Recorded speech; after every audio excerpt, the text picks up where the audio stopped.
I don't know if I can go much louder than that. You can. I can. I use my theater voice. So welcome. This is it's our second in-person event since COVID. There was one a couple of months ago. I didn't make it. Maddie was here. And so it's kind of weird, isn't it? But it's kind of good to be in a room again. Jeez. Yeah. And Jeff was... Or we don't have to speak up. I have to speak up? Maybe I should stand up there. Maybe I should stand. Is that better? Yes, you project If I more. stand? Anyway, I want to thank you for being here, and thank you, Anne, for having us. And I'm Barbara DeMarco-Barrett. I'm the president of the Orange County chapter of Sisters in Crime. And as I said, we've been on Zoom this entire time. I mean, 2.5 years, a lot of events. So it's kind of wonderful to be here. I do want to encourage you to check out our chapter if you're not a member.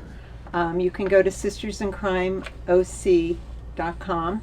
Lots of perks, and to join National, there's a lot of perks with National. There's webinars, and if you're an unpublished writer, there's the Guppies group, which is very supportive and helpful for new writers. There's a lot of published authors in A that lot of group. published writers A lot too. of published authors. So anyway, I hope you'll check us out.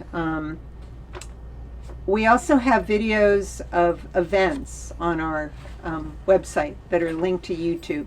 So last month we had Writing Propulsive Fiction with Maddie, who was with us, Nick Petrie. Freeman, Chris Howdy, and Nick Petrie. Yeah, so we have a lot of videos up too. If you go to our website, you'll link to the channel. YouTube. Yeah, the YouTube channel. So I want to introduce Jeff. He's a Pulitzer Prize finalist and longtime foreign correspondent. He's had postings in Rome, Berlin, and Cairo, and has covered wars in Iraq, Libya, and Kosovo. He returned to America in 2014 and is foreign editor of the LA Times. He's written 4 other novels, My Detective and Last Dance. They were the first 2 Sam Carver novels. This is the 3rd, Goodnight Forever. He also wrote Shadow Man and Promised Virgins, a novel of jihad. Anyway, today our focus is mostly going to be on Goodnight Forever. So let's welcome Jeff Fleishman for being here. Thank you, everybody, for coming. Thank you. So to begin with, so I am curious whether when you wrote the first one, if you knew there was going to be a 3rd one. Did you see Goodnight Forever coming, and how did you think about the series, because it's your first series? Right. No, I didn't see the 3rd book coming. I barely saw the 2nd one coming. What happened was I was struggling with a novel that I had spent a long time on. It was more in the literary fiction genre, and I finished it and then realized this is just not working. Something's wrong with it. I can't fix it. So I pushed it aside, and when I had moved back to Los Angeles, I grew up really being enamored and fascinated by noir movies of Hollywood era, Bogart and those productions, and I kept thinking at different times through my life that I might want to try my hand at writing something like a detective novel or thing. So since this other novel didn't turn out as planned, and I was living in downtown Los Angeles, I thought, well, let me just give this a try. So I was fascinated at the same time living downtown. I lived only like 3 blocks from Skid Row, and I saw this wonderful juxtaposition of not the best side of humanity buttressed up against a growing Los Angeles. The skyline was changing, the architecture was changing, and I thought, well, I'd like to somehow blend these 2 worlds. So I decided to make the killer an architect, and then Sam Carver would be the protagonist detective. So I finished the book. It doesn't end in typical, I guess, I don't like the term genre, but it doesn't end in typical crime novel fashions. And so I sent it to my agent, had it, and then sent it to the publisher, and they said, hey, do you want to do a 2nd book on this? And I said, okay. So I did the second book, and midway through that they said, how about a 3rd book? And I said, this has to end at some point, because I can't. So anyway, but by happenstance and by luck and by fortune, at least in terms of the 3 books, it did become bookended, because by the middle of the second book, I knew how this one was going to end. So it was it kind of opened my mind a lot, because Dylan Cross and Sam Carver had to end their series, had to end their kind of strange, twisted, delusional and everything else love affair. But it wasn't really ever a consummated love affair. It was just 2 damaged people coming to terms and knowing their own sins, their own wreckage, and then how ultimately they were going to survive or not with one another. And so that's the real trajectory of the book, of the series. But when you wrote the first one, it was meant to just be a standalone. Right. It was meant to be a standalone and not. But I can see why I'm not going to give away the ending, but you can see why when it ended, they would come back and say, "Do you want another one?" Because it felt maybe like, "What the hell happens now?" You didn't do that on purpose?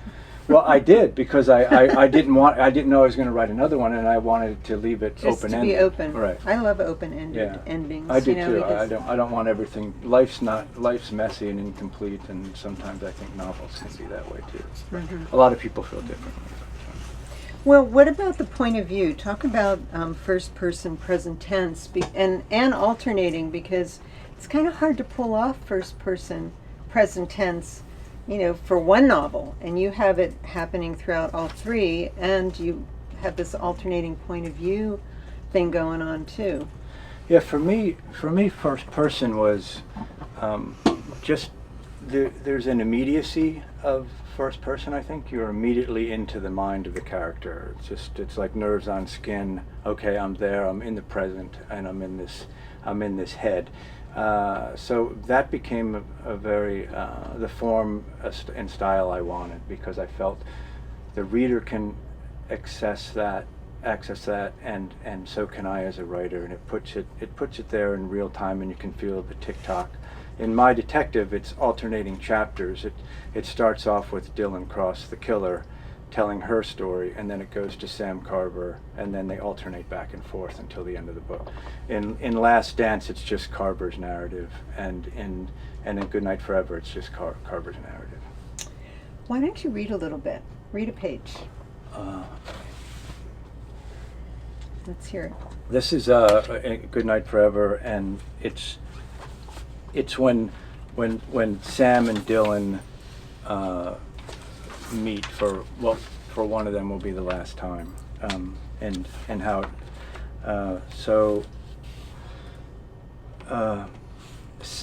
and they're in a restaurant. "Sam, darling, it's just us." Dylan looks around, waves a hand in the air. I knew you were coming," I say. "But to be here, huh, Sam? You and me. I've been watching you. I've been quite a shadow, haven't I? An angel floating around you. How about my little dance? Did you like my notes and letters? Not too intimate, I hope. Don't publish them until after my death. Isn't that what all the writers say?" She laughs and leans toward me. "Let's be quiet for a minute, Sam. Let me look at you, so close again, as it should be. You feel it too. I know you do. I'm going to arrest you," I say. "No, darling, you're not." Dylan Cross sips her wine. We stare at each other. For so long I have wanted her this close, but it is not the way I imagined. It has never been that way with Dylan.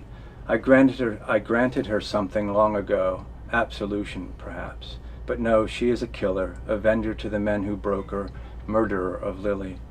But she is other things too, as am I. We are both more than we appear in our accumulated wreckage, and no, that is not enough, but it is what we bring to each other.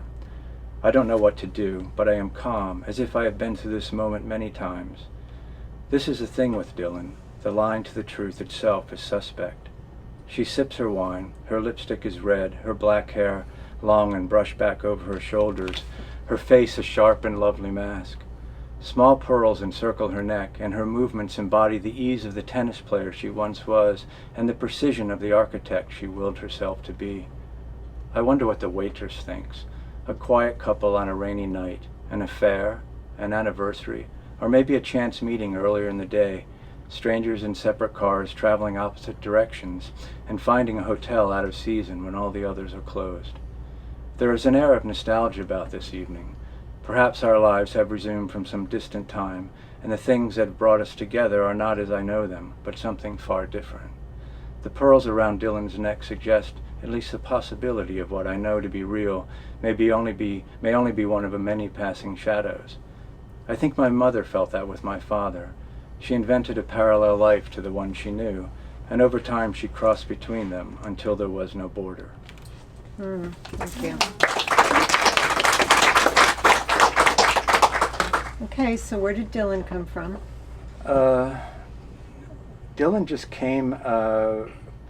I knew the murderer in the first book was going to be an architect, and I had to explore obviously the motivation for why. So Dylan was damaged and broken by a number of two other men who were in her architectural firm, and in each of these books, what I've tried to do is as subtext and backdrop characters. I mean, Los Angeles is a character, and a prominent character in every novel, but I tried to take in each novel the themes of the city at the time that I was exploring it or getting to know sort of my adopted city. So in My Detective, where we meet Dylan, it's architecture and its imprint on the changing Los Angeles. And I also dealt with the misogyny in the architectural world, and of which Dylan is a victim and a creation of. So she came out, and then when I found that, she came out really strong. I mean, I really felt her character probably more than any other character I've written, even in some ways more stronger than Sam. Really? Because I felt, and I know it was a woman, so I had to be careful because I had, to cross over into there, and I had to. She's the most fascinating character to me that I've ever written, and the one who I've had to edit the most because I never wanted to not get it right. So she came out as a force to me, as a damaged, broken person. She was a tennis player. She's tall. She's 6 feet tall.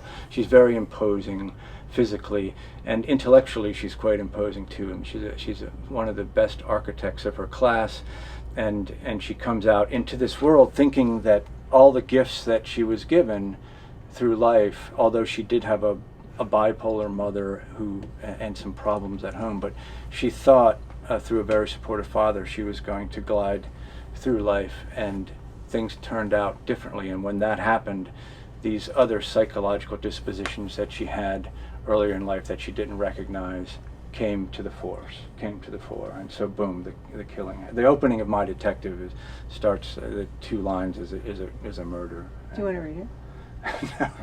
No. Well, I can just read. Just real read fast, the first 2 lines, so you get a feel of Dylan. Yeah. I sneak up from behind, yank his chin, lift the knife. So fast. The blade tugs at first, but slides across the throat. His shoulders go slack, his chest softens. His feet do a puppet dance, but I thought there'd be more fight in this wiry rattle of a man. I lower the blade, he falls, wobbly, spastic, slow. Face down, blood spreading from his throat like a blown scarf, knock-kneed, pigeon-toed, one arm stretched out like a swimmer's, the other's like a hinge. I kneel and wipe the blade on his jacket. I sheath it and look around. A thin wind and a whirl of papers. The sidewalk on this stretch of homeless territory is empty except for 2 shadows more than a block away.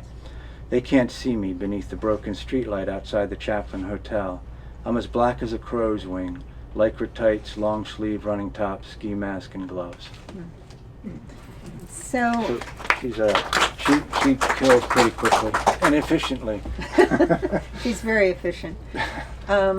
So talk about, I mean, for the writers in the group, the first pages, because your first pages and your cliffhangers, the last paragraphs of chapters are just so crafted. And I was wondering as I was reading if you're really working it at those points more than other points in the books. I think. Can we raise the volume a little bit for the back?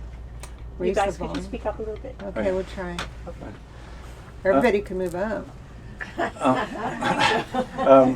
For the the first. The first pages Yeah. and cliffhangers. Yeah, the first pages. I think this might come from having my day job being in the newspaper business, or I guess it's a media business now. I don't quite know what's happened to newspapers, but anyway, it's so it's to catch the reader fast. What is the story about? What is the essence? So I think that journalistic training helped me in the opening pages, because you don't want to get to the point too fast. I mean, you want some mystery, you want some things going on. If you start with somebody who kills something right away, you better come back with some backstories or some wrinkles into that narrative quickly, so you can expand the story and let it grow. And so the getting into it, I think, was helped by my newspaper experience. And the ending, I also remember an editor told me many years ago in newspaper, he said, too many reporters feel that the most important thing is the lead of the story, the first two graphs. And of course it is, but the reader's last impression is the last paragraph. And so to him it was just as important as the first, because the reader has started off with your lead, but then through a series of paragraphs and narratives and characters and news that came in, they end down here, and hopefully it'll bookend the lead, but it should be something also completely different. So when the reader signs off on the story, it's like, oh, I sort of see the crystal ball or the sphere that this thing is. And so I try to do that with each chapter, because if you're not sort of throwing this chain out to the reader and saying, grab onto this and I'll pull you to the next place, then you've lost them. So I try to construct my last paragraph in each chapter is I work as hard on that as I do my first one. Is that loud enough? No? There's some empty seats up here. Anybody who wants to be really close, come up. There's two of them.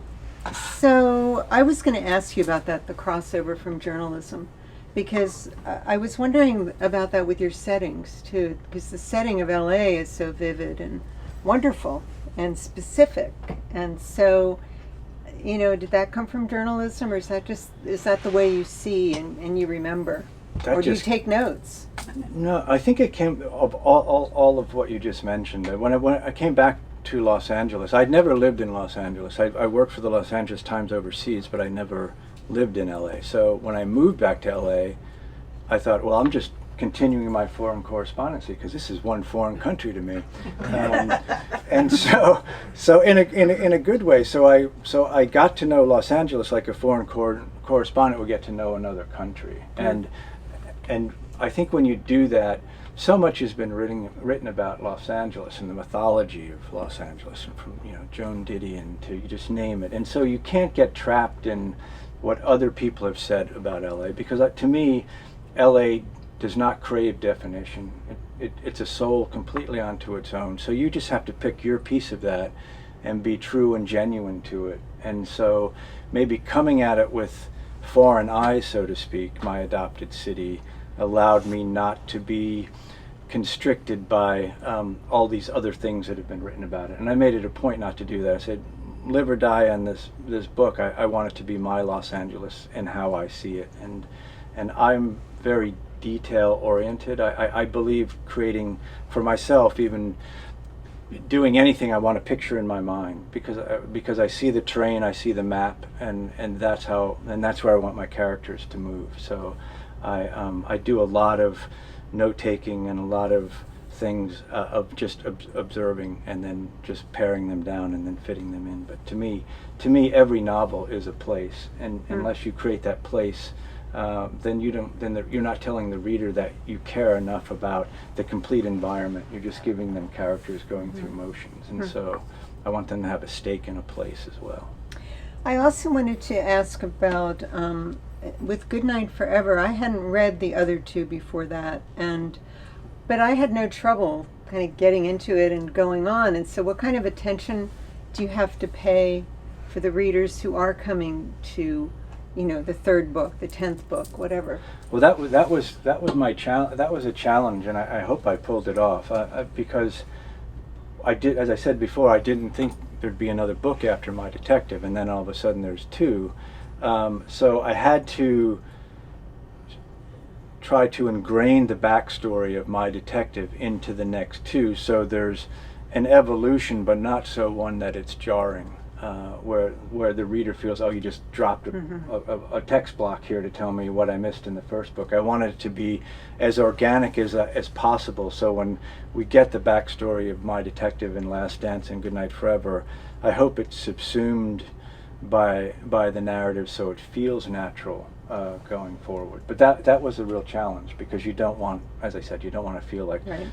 putting up a map post, say, oh, guess what, pay attention to this, and then you can move on. It worked for me. So in this book, COVID is coming. Right. Is COVID going to have gone in your, like, what you write next? Is COVID going to play any part in upcoming books? No. No. I don't think so. I mean, I do think a lot of novelists and nonfiction people are going to continue to explore COVID, but unless I feel there's something completely unique and out of the box I can say about it. That's why, like in Goodnight Forever, I never mentioned COVID. I think there's only 2 lines that reference COVID coming. One is a bartender, and Sam is sitting there, and the bartender's flipping through a tabloid, and he goes, "What about this crazy thing from China? Oh my God. That's come." So I think that I wanted the reader to know in Goodnight Forever that, okay, that COVID's coming, but we all know this. We've all lived with it for 2 years, so that's enough. And so that's Yeah, that's enough. I mean, I couldn't imagine writing a chapter about somebody putting on a mask and going out. But I'm sure it can be done brilliantly. But for me, I thought we all have that subtext in our DNA right now, and this the Israeli novelist Amos Oz told me a long time ago. He said, we as writers have to rely on not only our imagination but the imagination of the reader, and we have to really buy into the imagination of the reader, because he said my version of yellow is different than Barbara's version of yellow, and it's going to be different than the reader's version of yellow. So you have to create your yellow, but leave it open so the reader can absorb it. He said otherwise, he had this great line, he said, otherwise you just have a bunch of ants set loose on a white page.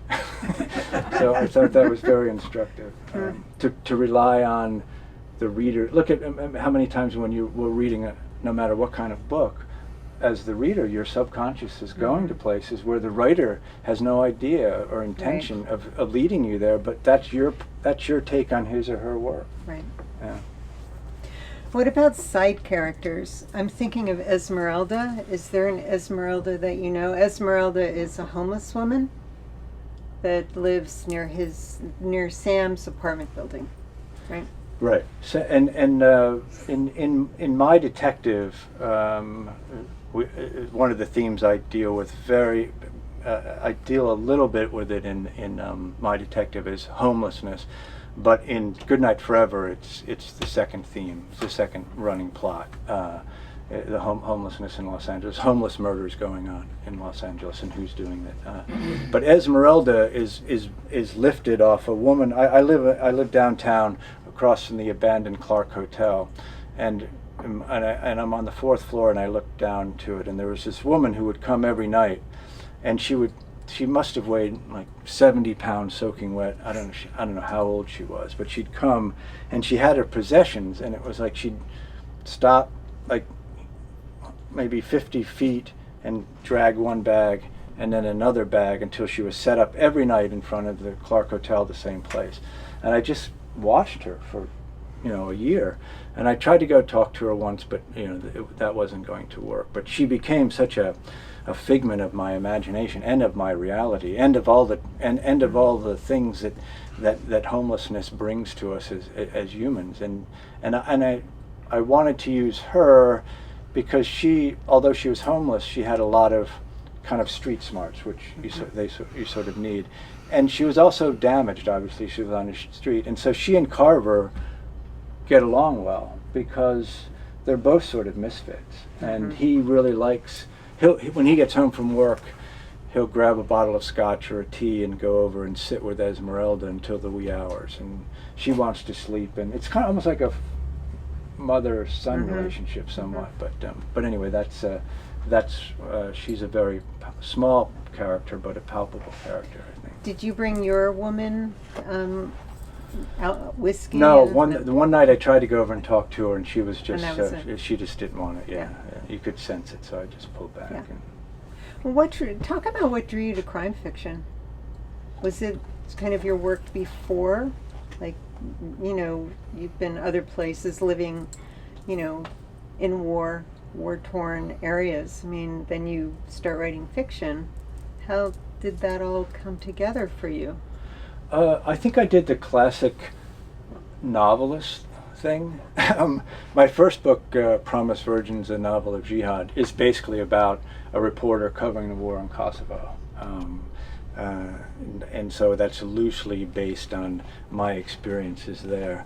And then I realized that the foreign correspondent thing and the access to other countries and other locales and the way those years overseas opened my mind to some ways was really good, but I couldn't keep telling the story, you know, that you have to move beyond and get into imagination. So the first book was that, and then the second book, I think Ernest Hemingway said the best training for a novelist is to be a journalist, but the second thing the journalist has to do is get the hell out of journalism and into novel writing. So I kept the tenets of my journalist eye and the things that I thought I needed to go into fiction, but then at some point you have to say, okay, I can't root this story here anymore. I have to use more of my imagination and create, you know, another truth or another reality in that. So that's, but Los Angeles was so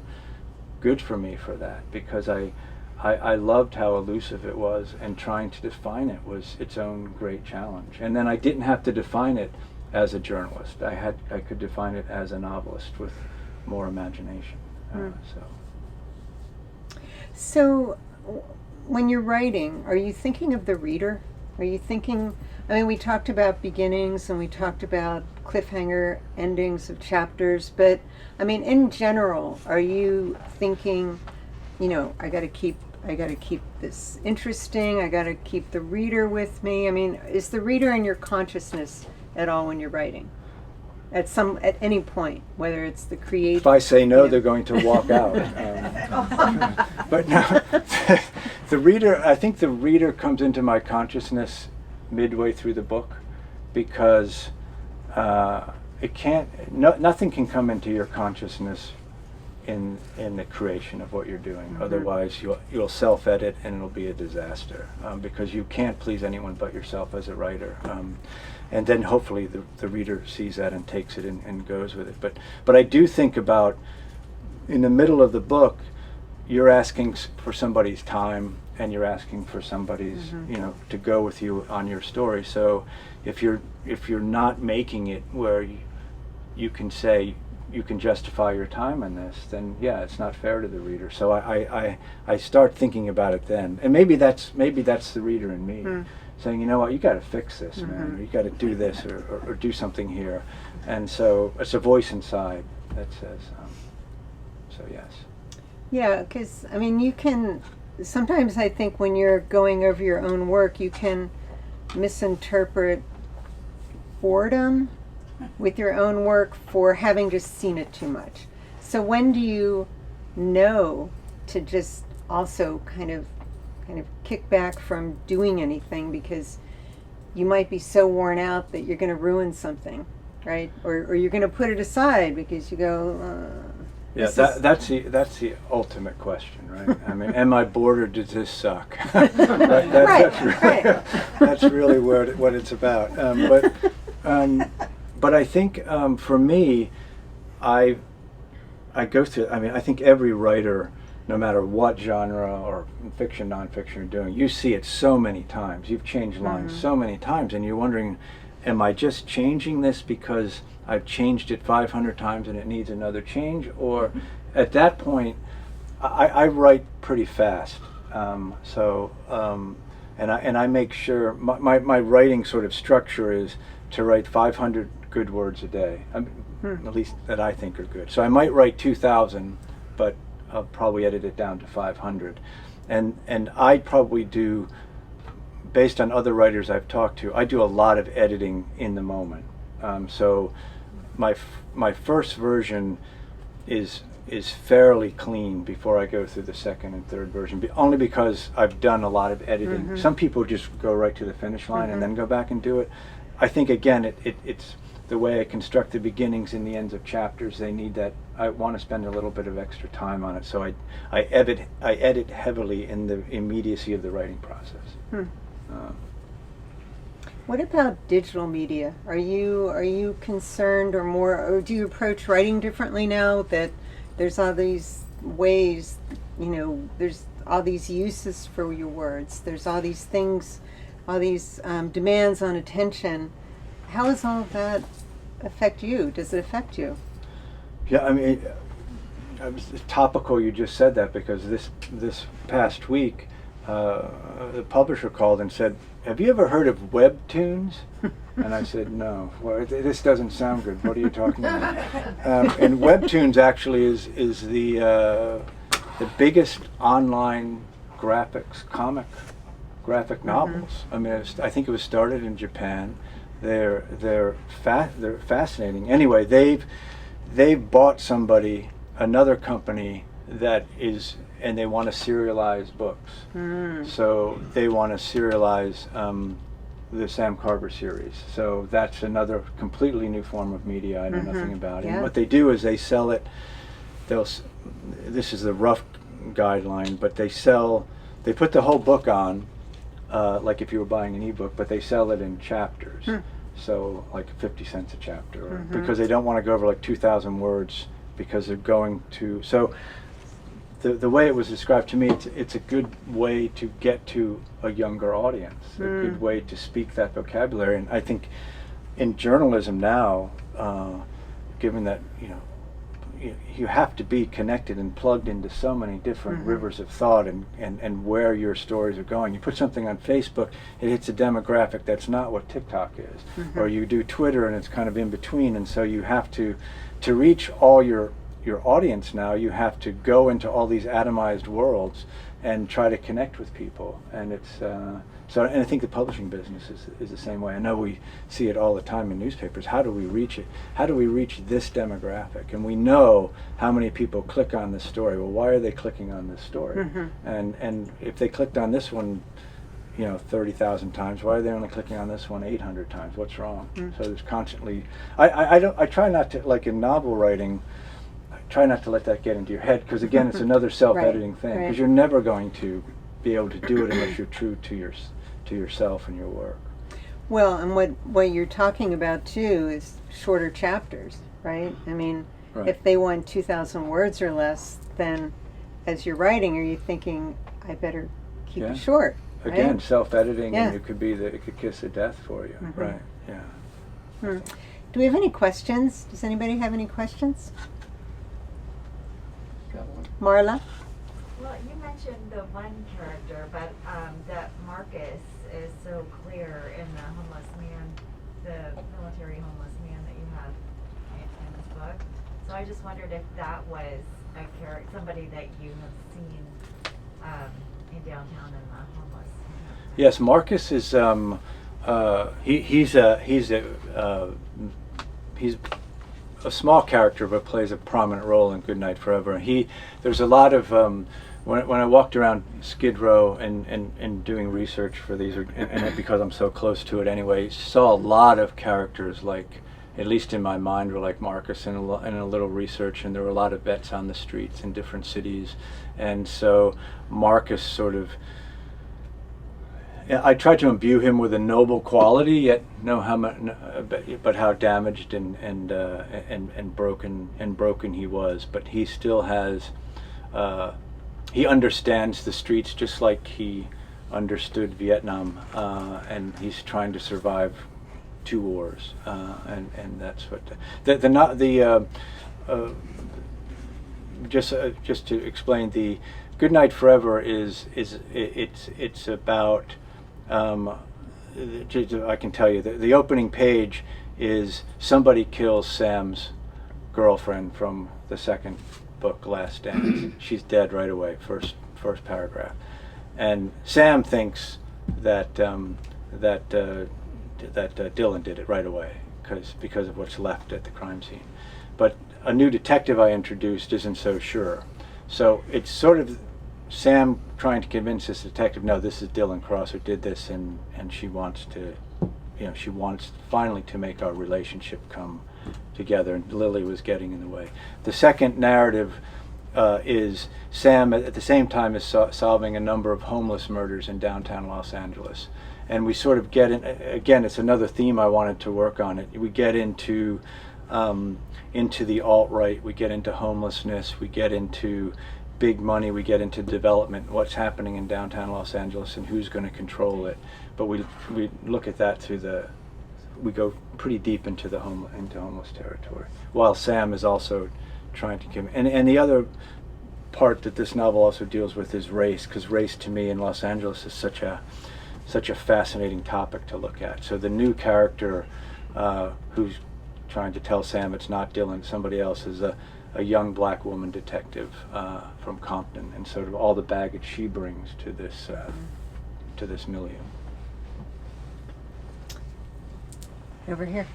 Yeah, if you said at the very beginning, I'm not going to make this a series, this is it, do you think they still would have bought it? The first one? Yeah. You were giving him the first one and you said, do you think it could be a series? If you said, no, I don't want it to be a series, this is it, would they still have bought it? Man, I never thought about that. That's a great question. I want to say yes, but maybe not. Well, I've been told it's much easier to sell them if you can make a series out of it when you're first trying to get the first one published. And I just wondered if you picked up on that at all. Well, now that you say it, that probably could be true, because they didn't, when they got back, the first thing they got back with was, will you write another one, before we got to the contract and the money part of it. So that must have played a factor into it, I suppose, right? Probably. I don't know. I'd buy it anyway. Open-ended endings. Well, you're so wise that, They asked me. Marissa. I read your article years ago about the Tibetan monks, and I was... Man, that's going back for both of us. Yes. I was wondering, when I write my character, she's very brave. Would I run into a home like the cops do when there's bullets flying? But I wondered, I trekked across Asia for a few years, and I saw what China was doing to its own people and the Uyghurs, and what they're doing in the rest of Asia. And I wondered, with you being a journalist, would that have been your get out of jail free card, or would you have would we have heard about another American journalist being put in jail overseas if the authorities had caught up with all of you? Yeah, that trek was in 1995, I think. And I remembered your name from there, but I don't know what I'm supposed to do tomorrow. Well, neither do I. So at least we have that connection of Tibet. That was probably one of my most memorable things as a foreign correspondent. I got a call from an editor. I was working for the Philadelphia Inquirer at the time, and it was this very lively, engaging editor, and he said, "Hey man, you want to fly to Tibet? There's a bunch of Tibetans going to hike over the Himalayas into Nepal, and they're going to escape the Chinese soldiers." And I said, "Yeah, why not?" So flew to Tibet, flew to Nepal, and we had to sneak in to Nepal. Sneak into Tibet. So I think it was a Yarlong River. We took up out of Nepal, crossed over the mountains into Tibet. We had our legal. We had hiking passes that allowed us in the region, but we didn't have other paperwork. And we got in, and then the first night there, the Chinese, we went into this town, and it was a small place, and the Chinese came, and they put us like in the basement of this hotel for the night. And we thought we were going to get deported, but because we had the right to be trekking, they said, okay, go ahead. So we went to Lhasa in Tibet, and we met. The story was built around the Dalai Lama had put down order that he wanted three political prisoners who were just released from prison out of Tibet, and the only way out for them, because they were going to be retried, and at their retrial they would have to renounce the Dalai Lama, and then they could go free. But they weren't going to do it, and he didn't. And so word came down that these three had to get out, and so we knew a guide there who was going to. This guy was the most fabulous character of anybody who would ever write. This guy was just the reality of it. He was about this tall, and he had led people across the Himalayas, Tibetans wanting to get out, for about 20 years. And one night we were there, and we were washing in a river, and he took his shirt off, and he was all like scarred with the white of frostbite, just scars all over his body. And that's how many, because he'd gotten so many people out. So anyway, to answer your question, we were with we got to I forgot how high we were, and we left the nun to die on the ridge because she had been tortured in prison, and she'd been raped with cattle prods, and I don't know why they brought her on the trek. And the third night into the trek, because we could only trek at night so we wouldn't be seen, she falls, and the guide Dorji, the one I just told you about, stops and turns around, and it was like the instinctiveness of animals, because everyone knew she was weak, and they had to get out. They weren't going to go back because it'd torture if they went back. But and then you had the whole religious, or the whole ethnic religious dynamic, because they were Tibetans and they believed in reincarnation. So the morality and the ethics of what was happening to a Westerner was much different than what was happening to the Tibetans. And so she grabs the leg of the young nun who had been traveling with her, because she knows it's crunch time for her. It's a reckoning, and she hanging on to that woman's leg, and the woman is crying and said, I can't go back and be tortured in prison. And Dorji comes over, and he whispers to the woman, and she breaks the bond of her friend and steps over to us and says, you have to stay, and just got up and turned us around, and we were gone. And everybody kept looking back until she kind of disappeared as a silhouette into the night, and that was it. So, but we asked then, to answer your question in a very long rambling way, but we asked, we asked Dorji, listen, if we get caught, we can just say, we were hikers who got caught up with you guys or whatever. And he goes, no, they're not going to say that. If they're asked the question, they're going to say, you guys are doing a story on them. So I said, well, I hope we don't get caught. So we didn't get caught. But that was, I'll never forget. And the guy who, my translator on that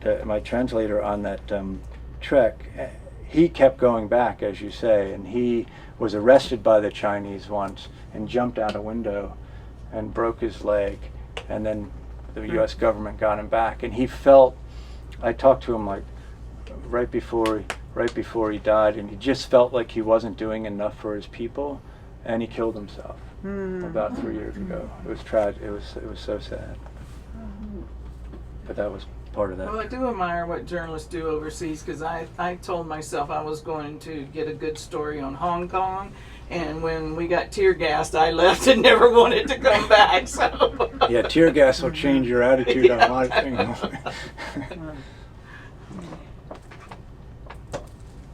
So you have all this experience as a foreign correspondent overseas and hotspots around the world. And so you decide to write a novel set in Los Angeles. Why is that? I think it was as I said before, I just think it was so moving back, and having been away from America for 18 years, and coming to Los Angeles was just, you have all these myths, as I was saying earlier, and all these people's descriptions of what it is and what it's supposed to be, and then to come back into it truly felt like going back on the road again as a foreign correspondent. So that's how I approached my first few years here, and also the books. It just seemed foreign to me in all the right ways, even though I had the comfortability factor. I was back in my own country, so and I've never seen, poverty, or not poverty. That's the wrong word, but I mean, I've never seen the homeless crisis. I mean, you'd always heard about Skid Row, but and living 3 blocks from it, I thought this isn't. I mean, I've lived in Egypt where Garbage City has 1 million people living on $1 a day, and nobody's sleeping in the street because families won't allow it. Wow. They just don't. We're poor. We're together. We'll put 13 people in a room, but no one's sleeping on the street. And so that was a kind of a mind blower to me. But unfortunately, we get accustomed to it over time. Maddie. No, I was just wondering, when you were writing as a journalist, or when you are writing as a journalist, everybody thinks when you're writing for a newspaper or whatever, you have to keep your opinions out, you have to get just the facts. But it seems like newspaper writing, article writing has changed, and you see narrative nonfiction. So what was your writing like as a journalist, and then the transition to writing as a novelist in terms of prose and the narrative? Do you want to sort of rephrase for the filming what she asked you? Yeah. Can you rephrase that in 5 words or less? Yes. I think I can edit that down. The question was basically how writing as a journalist, how did I change or whatever to get into writing as a novelist? What changed, or how that influenced me? Correct? Yes. Yeah. I think one of the good things, when I joined the Los Angeles Times in 2002, it was the paper that so many of us wanted to be at, because it was always known as a writer's paper, and I think today it still is. We've lost a lot of people. There's been a lot of happened to it, but it was. So I had great freedom as a foreign correspondent for the LA Times. I mean, rarely was I told, don't do this, it doesn't work. Or if I was told that, it was like, but that doesn't mean don't try the way, or don't tell the style. So I think working there, as opposed to maybe working at the New York Times, where the writing is excellent, but it's more of an institutional voice. When I came to the LA Times, they wanted your individual voice to fall under the rubric of the larger newspaper. So there were distinctive things in. So that helped me a lot writing. So when I started writing books, I already had a lot of that freedom there. And I think to get to the heart of your question, though, it was also, in journalism, you can write stylistically, you can do whatever, but it's rooted in the facts presented before you. And nobody's completely objective, but if you let the facts guide you, you're going to get some semblance of truth there. But I think what I had to learn in fiction and novels is that there's a whole other truth out there that may not be categorized by numbers and charts and pages and things that you can prove, but you can prove them in another way in the imagination, because those are more universal truths or universal themes that the reader will connect to. So and so that I think if I went back and read my first book, I would think, oh, this sounds like a journalist writing a magazine story, that has been novelized. And I think over time I've learned to take the best from journalism and then apply it to, like, wow, there's a whole other world out there in the imagination that I can tap. So I think Can I have a follow-up question? Yep. Which is, so you had all this success as a reporter and a writer, and you feature yourself as a writer, and everybody acknowledges you're a great writer, and then you write a novel, which is totally different from what you were doing before. When did you, or how did you decide at that point that you were going to write the novel, and was it nerve-wracking or different when you released a novel as opposed to writing an article? I think Can you repeat the... Was it nerve-wracking or different when I wrote a novel as opposed to my journalism work? Yes. Yes, it was quite nerve-wracking, because you don't. I think the thing that I'm sure everyone who's written a book here or a short story or whatever knows is that you put all your energy, passion, and love into this project that is solely your solitary mate for however many months or years it takes to do it. And no one can touch it, no one can enter that world, it's yours. So so much of your identity is wrapped up into this story. And I think in newspapers, I would have editors along the way maybe weighing in. So there's a shared sense of compromise there sometimes, even though you can keep your voice. In the book, especially in fiction, because the publisher doesn't want it until it's done, it's there. There it is. Here's me, and then you realize you're open to people don't like this book. What do you mean they don't like this? Why not? I like this book. and you have to subject yourself to the criticism, and you love the positive criticism, and then hopefully from the negative criticism, if it's done in a constructive way, you take away from that something that can make you better as a writer. But I think a novelist, to me, I feel much more vulnerable than I do as a journalist, if that answers your question. Any other questions?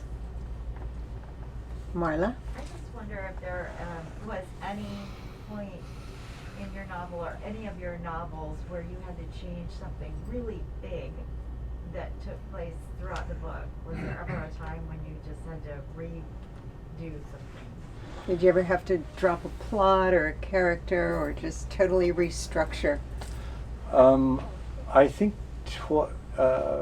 two times. One was expanding a character, which is sort of the opposite, but it was in my first book, Promised Virgins, and I dropped this character in, and I thought he would just be a conduit to get me from one place to the next. And as soon as I was writing him, I thought, I think he needs to be bigger, and so I expanded his role in the novel and edited around that. And the other part was, I think, in writing this one, the